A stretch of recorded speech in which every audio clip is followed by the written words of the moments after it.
모두 합장하시기 바랍니다. 행복 시작, 불행 끝. 성공 시작, 실패 끝.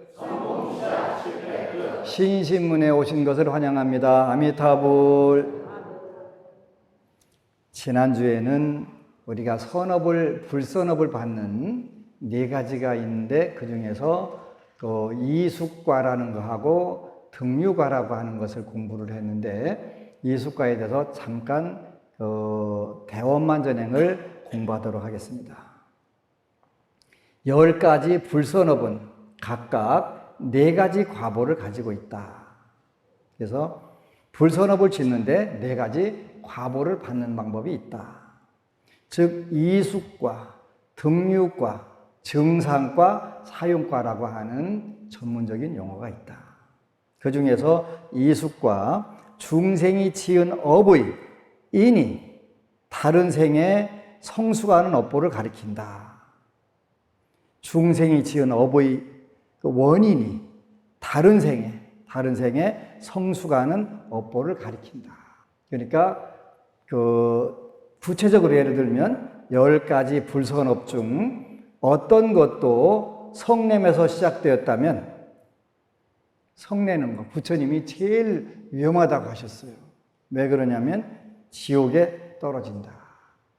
성내는 것은 지옥에 떨어진다. 지난 초파일 날 미얀마 사미숙에 다큐가 나갔었는데 미얀마에서 중상층 이상의 어린이들은 어려서 학교 다니다가 화 한번 크게 내면 혼사길이 막힌대. 결혼 못한대. 왜 그러냐 했더니 중상층 이상 어린이들은 왜 그러냐면 자기 하나의 마음도 못 다스리는 사람이 남의 여자를 데려다가 어떻게 행복하게 살 수 있냐? 미얀마로 따지면 우리나라는 결혼할 사람 거의 없는 거예요. 거의 없는 거예요. 왜 그랬더니 부처님 말씀에 정확하게 어떤 것도 이 불선업 중에 어떤 것도 화가 나서 살생을 하고 화가 나서 도둑질하고 화가 나서 술 먹고 이렇게 했다면 화가 났다면 결과는 성냄에서 시작됐다면 지옥에 일단 간다. 지옥에 간다. 탐욕에서 비롯됐다면 악으로 태어난다. 무지한 상태에서 행했다면 축생이 된다.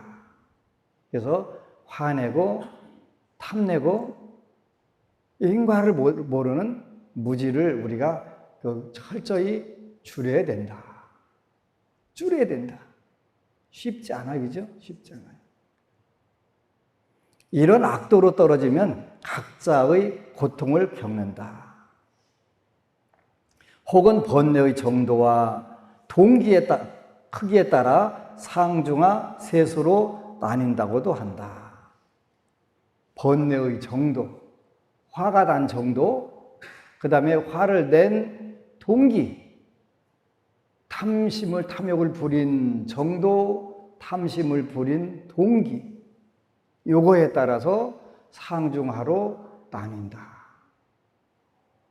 상급 악업은 탐욕, 성냄, 무지가 지극히 무겁고 오래 누적된 경우다.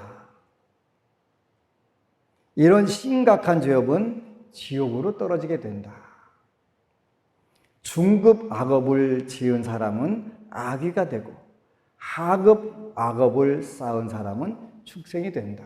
그러니까 지옥, 악귀, 축생 등급이 상중하로 나뉜다.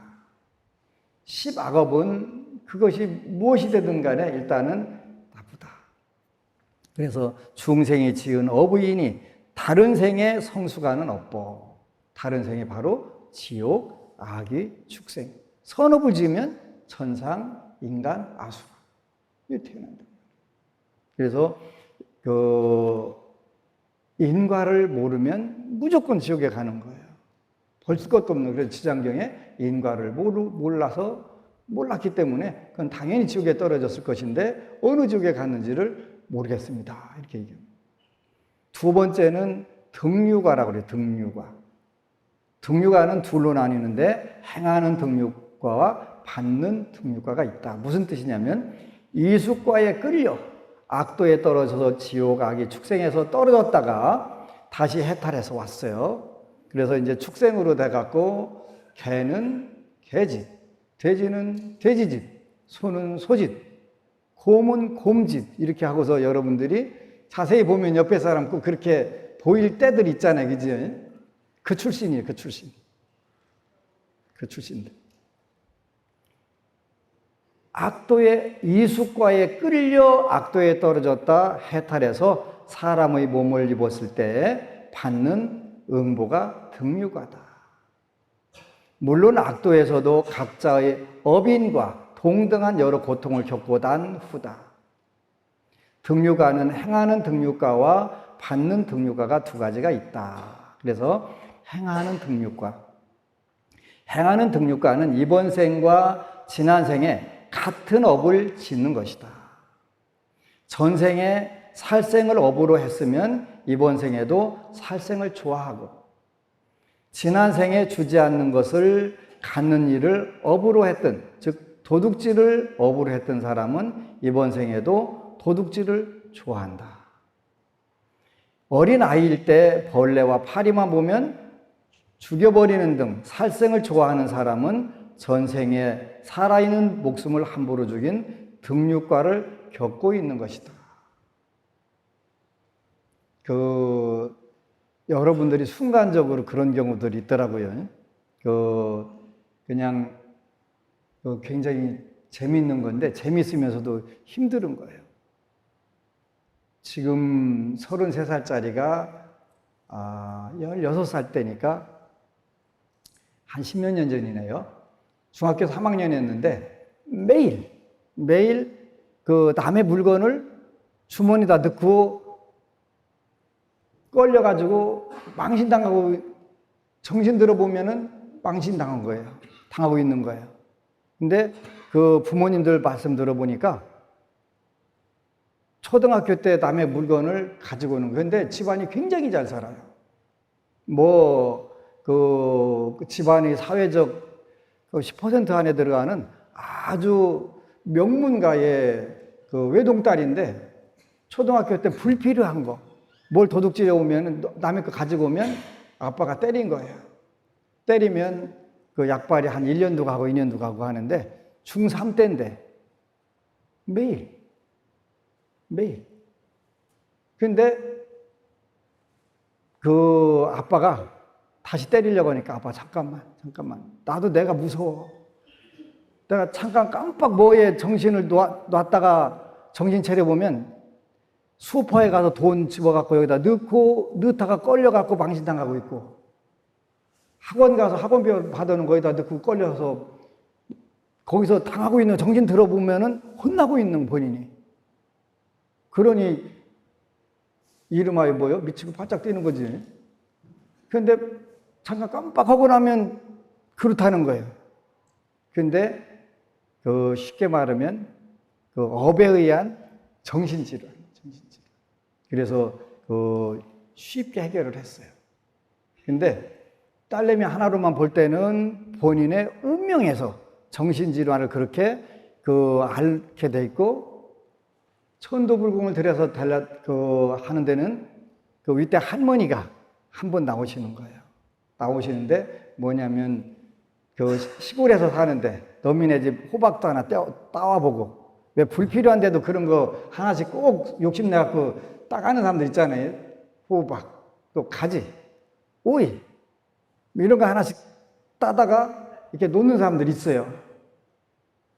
물론 여기에는 안 계시지만 다른 데 있다니까요. 그지? 그런데 그 업이 돼가지고 하나는 그 자손에게 내려고 하나는 본인이 고통을 받는 거예요. 그 업으로. 아무것도 아니라고 생각했는데. 그래서 그 업을 풀어달라고 다른 때 같으면 그냥 때리고 마는데 중3이니까 이건 때려갖고 해결 문제 될 게 아니잖아요. 그러니까 이 고민을 누나한테 얘기한 거예요. 누나가 그거는 스님께 한번 여쭤보자. 그래가지고 그 문제 해결해갖고 전혀 그 현상이 안 나와요. 안 나오는 거예요. 이렇게 간질이라고 하는 병도 기도를 통해서 나섰으니까 당연히 그건 나설 수 있는 거예요. 만약에 버릇 고친다고 소년원에다 집어넣으면 평생 그걸로 고통을 받는 건데, 이 업이 어떻게 해서 왔나를 알 수만 있다면 그건 해결할 수 있는 거예요. 그래서 그런 해결했던 적이 있었는데, 여러분들도 마찬가지. 남의 물건 함부로 놓여 있는 거라도 안 집어가는 게 좋은 거예요, 좋은 거. 그런데 이미 여러분들은 그런 의식 수준과 환경이 돼 있기 때문에 주지 않는 것은 쳐다도 안 보는 그런 상태가 됐다는 것이 우리가 굉장히 큰 복을 받은 거예요. 여러분들 진짜 복받은, 전생에 복도 많이 지었을 뿐만 아니라 금생에도 엄청난 복을 지은 분들이에요. 여러분들이 다 그렇다는 뜻은 저도 그렇다는 뜻이에요. 끼리끼리 모이는 거니까. 시청자 여러분도 마찬가지고 그런 거예요. 전생에 지었던 업력에 따라 어렸을 때부터 각자 다른 모습을 보인다. 중생을 죽이기 좋아하는 사람이 있고, 닭과 개, 훔치기를 좋아하는 사람이 있고, 이런 데는 전혀 관심이 없고 오직 착한 일만 행하고 복을 닦는 데만 열중하는 사람이 있다. 이렇게 다른 것은 전생에 업을 지었던 습관의 관성, 이 관성을 등육과라고 한다. 불경에서 이렇게 말한다. 과거에 어디에 있었는지는 이번 생에 어떤 몸인가를 보면 알 수 있고, 다음 생에 어디서 태어날지도 이번 생의 몸을 보면 알 수 있다. 사람뿐 아니라 동물도 마찬가지다. 독수리, 늑대는 살생을 좋아하고 쥐는 잘 훔치는데, 이런 행위는 각자가 전생에 지은 악업의 행하는 등육과에 비롯된다. 우리가 금생에 조심해야 돼. 그지? 꼭 쟤는 하는 짓이 생쥐 같아. 그러면 다음 생에 어디가 태어나요? 생쥐. 그지? 생쥐. 받는 등육과 10가지 불선업은 각각 2가지의 받는 등육과를 가지고 있다. 살생으로 받는 등육과. 살생으로 받는 등육과부터 이제 알려드려요. 전생에 살생한 사람은 금생에 수명이 짧고 병이 많은 과보를 받는다. 태어나자마자 죽는 영아들이 있는데, 이는 완전히 전생에 지은 살생의 등육과다. 이건 제 얘기 아니에요. 대원만 전행에 나온 이야기 읽어드리는 거예요. 저한테 따지러 오시면 안 돼요. 더구나 이런 사람들은 절대 다수는 여러 생에 걸쳐 언제나 태어나자마자 숨이 끊어져 죽는다.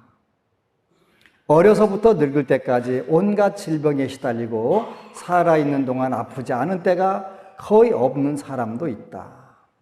전생의 생명을 때리고 죽인 그러니 병에 걸렸을 때 빨리 이 병에서 벗어날 치료법을 찾으려고 애쓰지 마라. 그 대신 과거에 지었던 죄업을 고백하고 참회하고 과거의 잘못을 뉘우치고 악을 버리고 선을 따르는 등 악업을 치유하는 데 힘써야 한다. 근데 문제는 뭐냐면 전생을 모르기 때문에 억울하다는 거예요. 그지? 금생에. 정말 많은 분들이 저한테 억울하다고 카페에다 하루에도 수없는 글을 올려요. 그지? 그러니까 억울하면 어떻게 돼요? 출세를 해야 돼요. 출세해야 되는데, 여기서 출세라고 하는 것은 사회적으로 직위를 성공하라는 뜻이 아니라 요 세상, 욕망의 세상을 벗어나라 그런 뜻이에요. 윤회의 세상을 벗어나라 그런 뜻이에요. 근데 여러분들이 몰라서 그런 거예요. 근데 여러분들이 지금도 엄청나게 많이 짓고 살아요. 그죠? 엄청나게 많이 짓고 나중에 받을 때는 억울하다는 거예요. 근데 복도 마찬가지예요. 그래서 단명한 거는, 병이 많고 단명한 것은 일단은 업의 결과다. 내가 아무리 억울하게 생각을 해도 그건 우리가 인정해야 되는 거예요. 그리운 어머니 왜 나를 낳으셨나요? 우리 어렸을 때 그 시각장애인 그 가수가 있었어요, 그지? 왜 나를 낳으셨나요? 근데 불교에서는 그 인정을 하질 않아요. 자기 업으로 태어났다는 거예요. 자기 업으로. 그래서 굉장히 중요한 부분이니까 억울하면 지금부터 두 가지를 하면 돼요. 하나는 독경, 연부를 해서 천생의 업을 녹이고, 그 다음에 자기 업을 보게 되면 하하, 내가 이런 업이 있었구나. 업을 하나씩 하나씩 보게 되지요. 보게 된단 말이에요. 그래서 그 업을 보게 되면 아주 자연스럽게 받아들이게 되는 거예요. 받아들이게 되는 거예요. 받아들이게 되는 게 굉장히 중요한 거예요.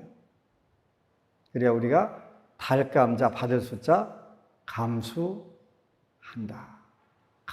달게 받는다. 그래서 왜 하필이면 나를 낳냐고 하는 것보다 이왕에 난 걸 어쩌겠어. 못 돌리는데.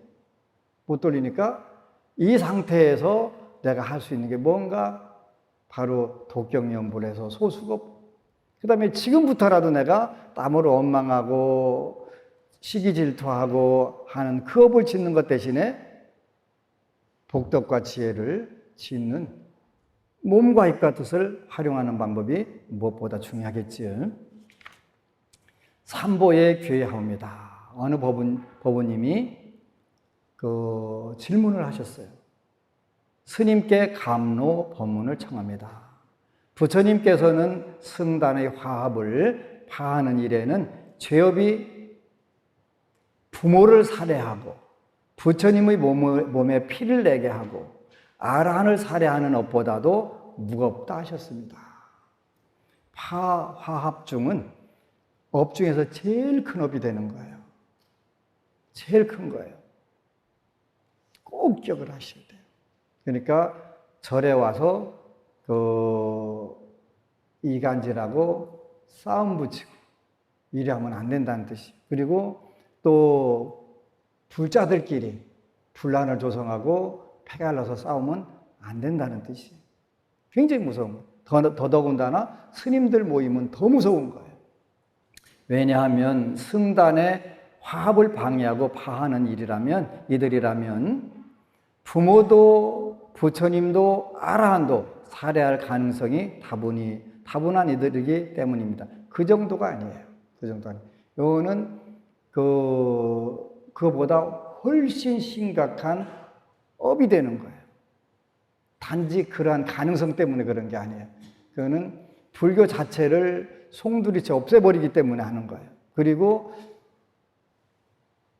싸우는 모습을 보여주게 되면 그거는 부처님에 대한 삼보에 대한 신뢰를 완벽하게 무너뜨리게 되고, 그러면 그 종교는 그 지역에서 사라져버리는 거예요.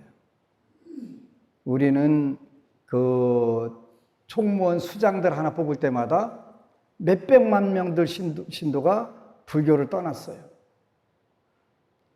왜? 화합된 모습을 보이지 못하고 서로 진흙탕 밭에서 싸우는 걸 우리가 한자 사자성어로는 이전투구라고 그래요. 진흙 이자에다가 진흙밭에서 싸우는 거예요. 그러다 보니까 한 번 할 때마다 몇백만 명들의 신도들이 왕창 떠나는 거예요. 나 같은 소총수가 아무리 현장에 가서 하나씩 포기를 해도 그걸 당할 수가 없는 거예요. 결국 한국에서 불교가 마이너리그로 됐어요. 얼마 전에 페이스북에 페이스북 친구를 회친이라고 그래요. 근데 회친이 치타공이라는 데서 문자가 왔어요. 한국 불교를 애도하노라.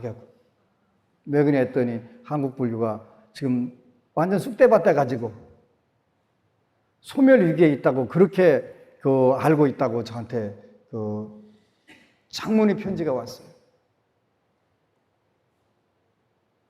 치타공이 어딘지 다 몰랐어요. 치타공이 사이공 밑에 있나 아니면 강낭콩 밑에 있나 했는데 방글라데시더라고, 방글라데시. 방글라데시는 이슬람 국가예요. 방글라데시 한쪽에 가면은 스님들 지나가면 그냥 때려 죽여요. 죽여갖고 길거리에 널어놓은 데가 많아요. 근데 치타공에 있는 스님이 한국 불교를 걱정해서 보낸 거예요. 그래서 너무 걱정 안 해도 돼. 거기 한국에 법안 스님이라고 있으니까 너무 걱정하지 마. 그 법안 스님 나야. 참고로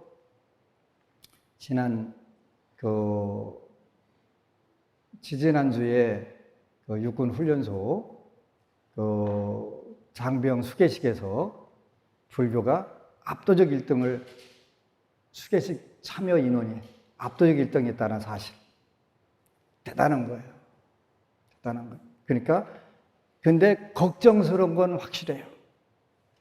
선거 때마다 몇백만씩 그냥 단체로 떠나게 만들으니 이게 바로 뭐냐면 파화합 중의 결과예요.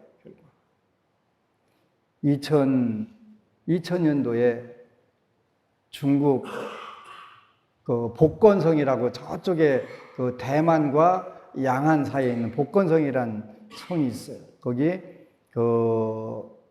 사찰에 중국 불교 체험을 갔더니 저는 이제 시간도 오래되고 그래서 안 물을 줄 알았어요.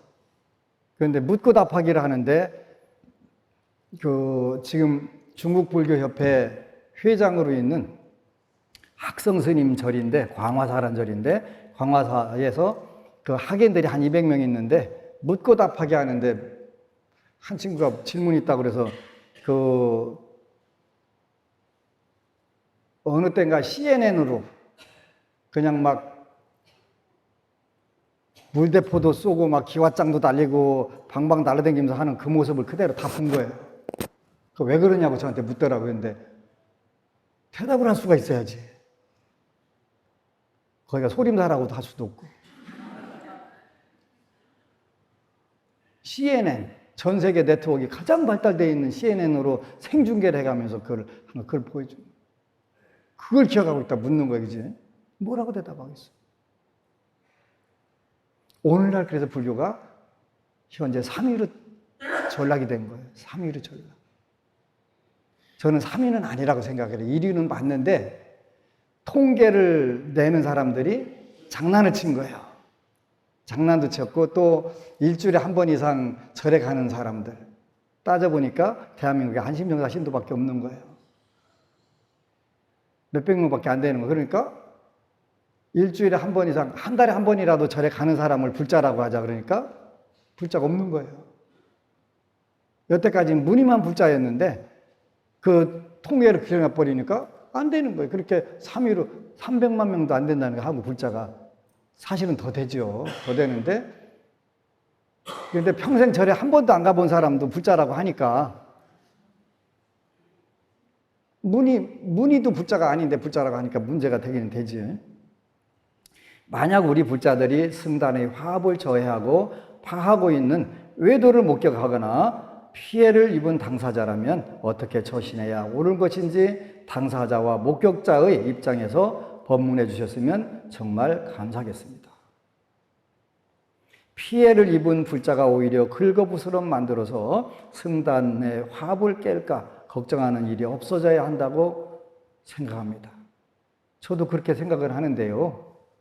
얼마 전에 어느 법우가 와서 어느 스님이 저를 공개적으로 비난한다고 하길래 무슨 비난을 어떻게 하냐 그랬더니 법안 스님은 축제를 해갖고 돈을 빼돌린다고 한다는 거. 그래서 돈 모을 새가 없었네. 돈 모을 새가. 저는 여태까지 시주에 의존해가지고 불사를 하거나 시주에 의지해가지고 군불교를 지원한 적이 원칙적으로 없어요. 그리고 제가 한 달에 24번의 법회를 봐요. 공식적인 법회가 24번이에요. 그리고 대부분 새벽 6시에 제가 불공이 있어요. 다른 일정을 해소를 해야 되니까 그렇게 안 하면 되질 않아요. 그러면 스님 편히 앉아서 먹고 살지 왜 그래? 저는 원래 시주에 의존하지 않기로 했기 때문에 시주에 의존하지 않아요. 불사도 마찬가지고, 그러다 보니까 제가 제 신상을 볶아야 자금을 마련할 수 있어요. 그리고 1년에 올 같은 경우는 10억 가까이 나가는 군부대 초코파이, 햄버거, 부처님 말씀, 럭키체인, 쌀, 전부 그거 마련하려니까 제가 몸으로 뛰어야 되는 거예요. 근데 모든 비난하는 사람들 자세히 보면 자기가 하는 짓을 저한테 그대로 대가지고 저를 비난하는 거예요. 얼마 전에 그 군법사님 한 분이 저한테 와서 스님이 대한민국 군불교 90%를 감당하고 있습니다. 초코파이, 햄버거. 우리 서울에 최영근 선생님이 장성에 있는 상무대, 초군장교들, 이게 이제 ROTC, 3사관학교 전부 다 졸업하고, 초군장교들 교육, 특기 교육을 받으러 4개월 교육받는데 7차에 걸쳐서 특강을 해주신 거예요. 근데 이제 지난 6월 달에 마지막 특강 때 150명이 참가하기로 해가지고 햄버거 150개를 마련한 거예요. 그런데 법회 시작하려고 하니까 군법사님이 헐레벌떡 뛰어들어 큰일 났다고. 왜 그러냐 해서 군종병들을 다 모아가지고 지금부터 햄버거를 판젤로 자른다. 왜랬더니 갑자기 150명이 더 하고 300명이 된 거예요. 자르야지 어쩌겠어요, 그치? 자르야지. 금방 어디 가서 장성 상무대 거기 시골이라서 햄버거 마련할 데도 없잖아요. 2분의 1로 자르고 있는데, 다 잘라놓고 있는데 갑자기 또 전화가 온 거예요. 이번엔 보병학교에서 200명이 추가로 온다고. 4분의 1로 잘랐을까요? 안 잘랐을까요? 못 잘랐어요. 너무 작아서. 4분의 1로 자르면 한 입밖에 안 돼. 그래서 초코파이를 때웠다고. 근데 불자들이 폭증하는 거예요. 폭증하는데 그게 그냥 폭증한 게 아니에요. 군법사님들이 저한테 와가지고 하소연하는 거예요. 스님, 제가 열심히 뛰면 뒷감당을 못합니다. 그게 무슨 뜻이야 그랬더니 열심히 뛰어서 많이 오게 되면 초코파이라도 하나 물려갖고 가야 다음에 오는데 그거 안 주면 그 다음에 아주 팔을 싹 끊어버리고 다시는 안 오는 거예요. 다시는. 만약에 초코파이 2개 주면 계속 오는 거예요. 계속. 근데 군법사님 초코파이를 마련할 방법이 없는 거예요. 그러니까 그걸 우리가 영어로는 딜레마라고 하고, 딜레마. 열심히 뛰면 뒷감당이 안 되고, 안 뛰면 뒷감당은 되는데 팔이 날리고, 어떻게 해야 되냐는 거예요. 어떻게 해야 되냐. 이게 한국불교예요. 한국불교.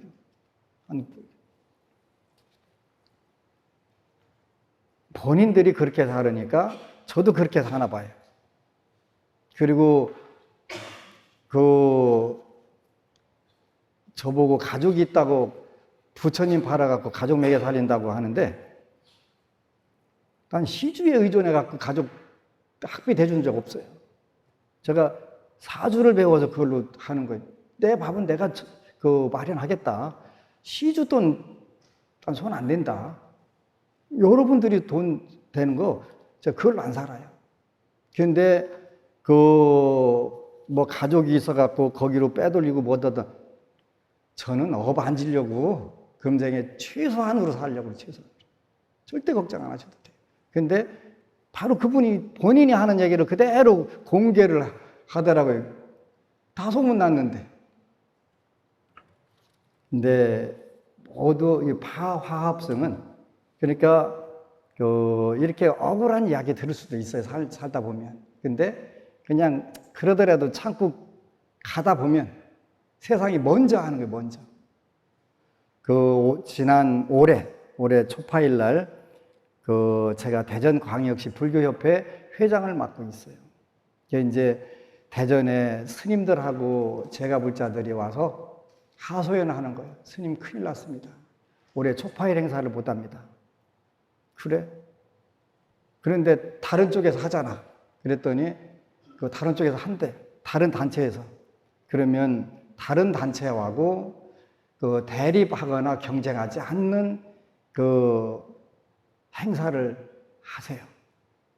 그래서 다른 모임에서 제등행렬도 하고 초파일 기념법회를 한다고 하니까 우리는 그러면 그 실내 행사로 조촐하게 이렇게 하세요. 그런데 돈이 들어가는데요. 비용이 들어가는데 비용은 그 안심정서에서 전액을 다 되겠습니다. 걱정하지 말고 하세요. 그랬더니 대전의 스님들하고 제가불자들이 너무 기분 좋아가지고 그 행사를 한 거예요. 행사를 했는데 우리가 의도가 다른 단체하고 대립을 하거나 경쟁을 하지 않겠다고 하는 그 확고한 철학이 있으니까 아무런 광고 뭐 이런 거 알리지도 않고 그냥 조촐하게 했어요. 사실 조촐하게 하는 방법 중에 하나가 내 주머니에서 돈 나가는 거 좀 줄이는 방법도 되니까요. 아니 호텔에서 해보니까 밥값이 무지막지에 들어가대. 그래가지고 덜 오면 밥값 덜 들어가지 않겠냐 행사는 하고 그래서 광고를 안 냈는데 그리고 잘 치렀어요. 근데 다른 단체에 소속되어 있는 분이 시청에 들어가서 초파일 예산 관련해가지고 그 어떻게 받을 수 있는 게 없겠냐 그래서 가니까 우리는 언론도 그 완전히 빵점이고 또 관청 찾아가는 것도 빵점이고 그래가지고 뭐 그런 걸 우리 체질이고는 어떡하냐 하고 있었는데 한 분이 육군 훈련소 수계식 날 저한테 찾아왔어요. 스님 어떻게 그 시청에서 그 보조하는 것을 받을 수 있도록 협조를 좀 해달라. 그래서 저는 그런 데 뜻이 없습니다. 그건 세금이고 더더군다나 세금을 그 올바른 용도에 쓰지 않는 것은 저는 절대로 그 용납을 하지 않습니다. 만약에 내가 그런 공금을 유용하거나 횡령한다면 내가 신도들한테 할 얘기가 없습니다. 내가 도둑질하면서 누구 보고 도둑질하지 말라고 하겠습니다. 그래서 행사 비용 전액을 제가 냈습니다. 여러분들 시주받은 걸 된 거 아니에요? 제가 된. 근데 그 현차로 2천만 원 들어갔는데 그 2천만 원 되니까 1,000만 원은 또 대전 스님들이 모아서 잘 행사했어요. 왜 그러시오? 물었더니 그 시청의 담당 과장님이 그런 이야기를 하더라는 거예요. 앞으로 대전 불교의 대표권은 대전 광역시 불교협회에 있다고 저는 생각을 합니다. 담당 과장님이. 왜요? 그러니까 당신네들 모임 이번 초파일 행사에 스님들 6분 오셨고 거기 행사에 50명 왔습니다.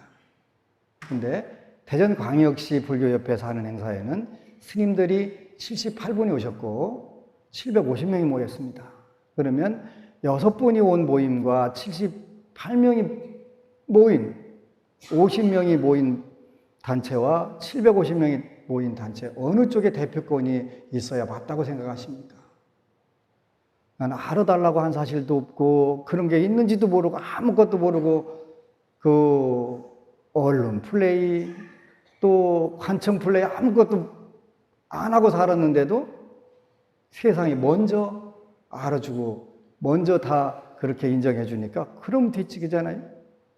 그래서 오히려 한국에 있는 불자들은 화합을 깨뜨리고 그 쑥대밭 만들고 한 분들이 더 기세가 등등해가지고 신도도 마찬가지고 스님들도 마찬가지고 그렇게 기세 등등해갖고 다니니까 오히려 그 화합을 하려고 애를 쓰고 묵묵히 참는 사람들이 그 가해자로 둔갑이 되거나 또 더 나쁜 사람으로 그 포장이 되는 경우들이 많이 있는데 끝까지 그렇게 되지는 않는 것 같더라고요. 그래서 제가 할 수 있는 얘기는 그냥 앞으로 조금만 있으면 피해를 입은 물자가 오히려 긁어부스럼 만들어서 승단 화합을 깼다고 하는 그 오해를 받는 걱정하는 일이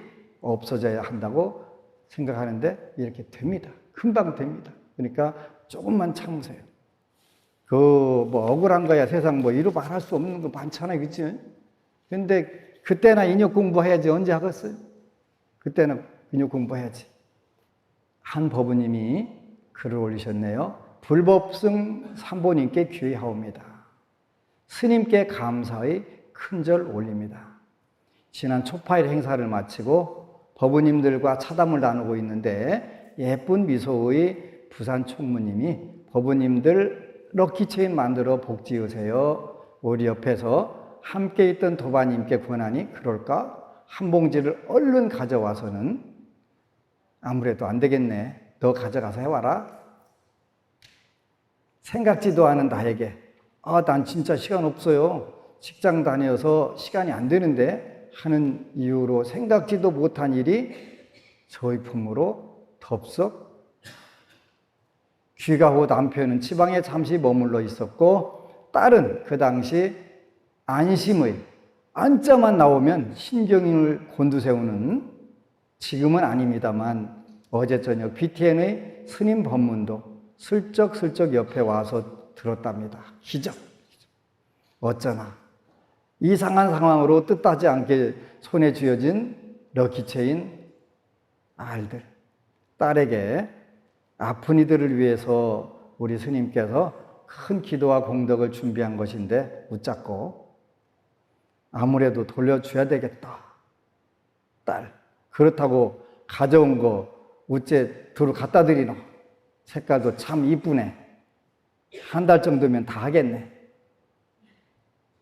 근데 요 따님이 원래 절에 잘 다녔었는데 영국 가 있는 바람에 외롭다고 타종교로 갔는데 이제 거기에 조금 약간 물들어갖고 이제 엄마가 걱정하시길래 걱정하지 마라. 곧 온다. 그냥 둬봐. 내가 해볼게.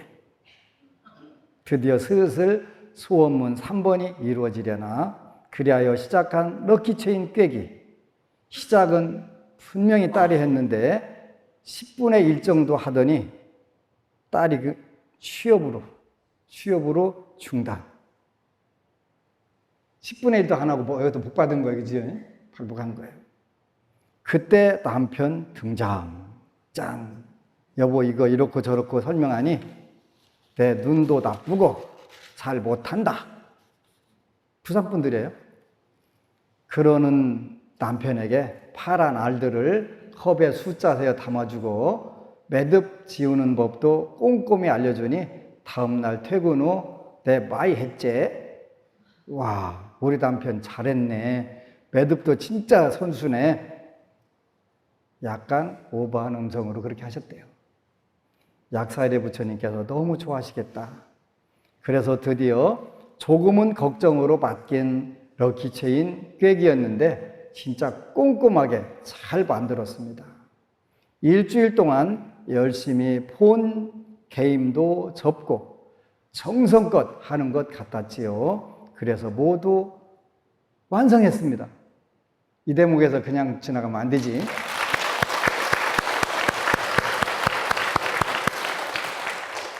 그리고 이틀 뒤 생각지도 않은 곳에서 올해 칠순을 한 남편에게 행운의 열쇠가 쥐어졌습니다. 필리핀에 열흘간 다녀오랍니다.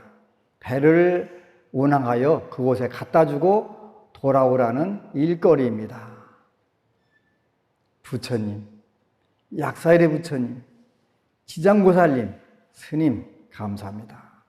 럭키체인 받아서 제품에 덥석 안겨준 법우님 감사합니다. 럭키체인 만들어 오라고 우리에게 권해준 달맞이절 총무님도 감사합니다. 감사합니다. 나무 소재연수 약사유리광 열애. 박수 한번 치고.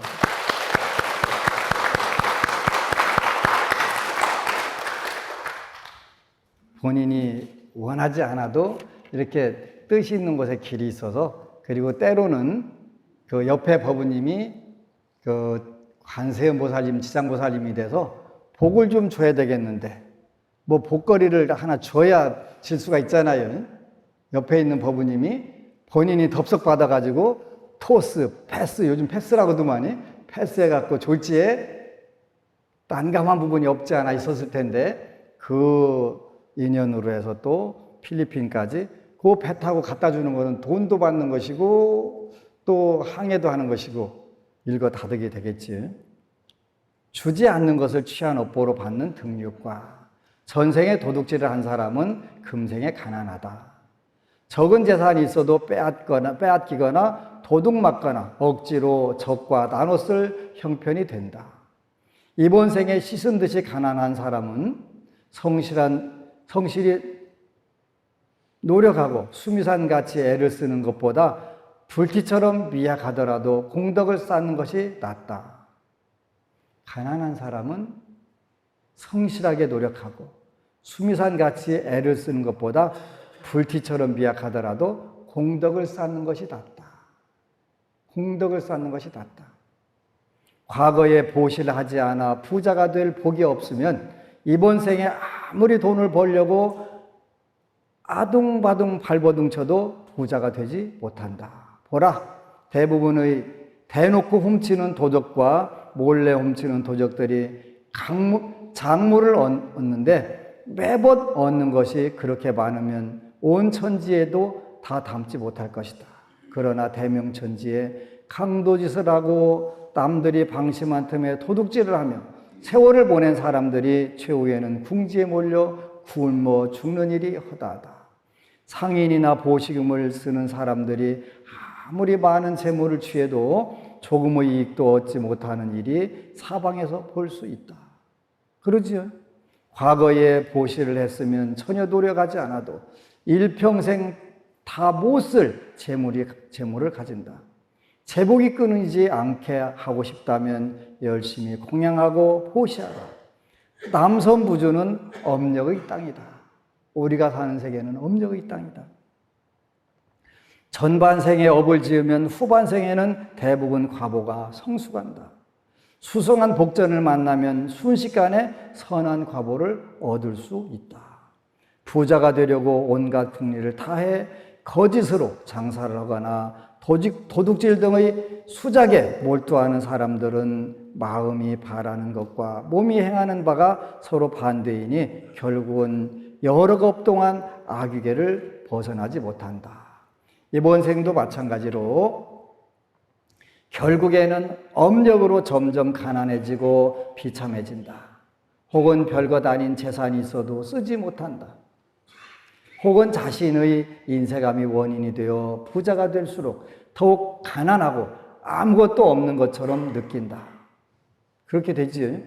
혹은 재산이 악업의 인이 된다. 많은 재산을 가졌어도 쓸 줄 모르고 아귀가 보물을 지키듯 하는 사람도 있다. 재력이 충분해 보이는 부자를 관찰해보라. 그 부자가 자기 재산을 금생과 다음 생의 행복의 인이 되는 정법과 의식주를 해결하는 데 쓰지 않는다면 가난한 사람보다 더 불쌍하다. 더구나 그들은 이미 악의 등육과를 겪고 있다. 이것은 청정한 보시를 하지 않은 응보이다. 다음 주에 다시 이 부분에 대해서는 설명을 해드리도록 하겠습니다. 가난하다면, 구하는 바가 이루어지지 않는다면 작든 크든 먼저 공덕을 지어라.